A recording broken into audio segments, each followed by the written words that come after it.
करण शेंडे राहणार तळोदा जिल्हा नंदुरबार या आरोपीने शिरपूर शहरातून काही गाड्या चोरून नेलेल्या आहेत अशी आमच्या गुन्हे शोध पथकाच्या अंमलदारांना माहिती मिळाल्यानंतर त्याला आमच्या लोकांनी ताब्यात घेतलं।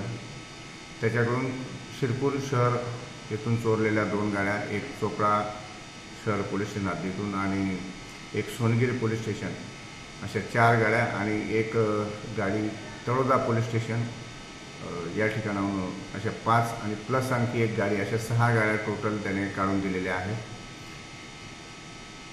सदरचा तपास गुन्हे शोध पथकाचे पोलीस हवालदार ललित पाटील करतात। सदर आरोपीकडून आणखी काही गाड्या निघण्याची आणि इतर देखील गुन्हे उघडकीस येण्याची शक्यता आहे।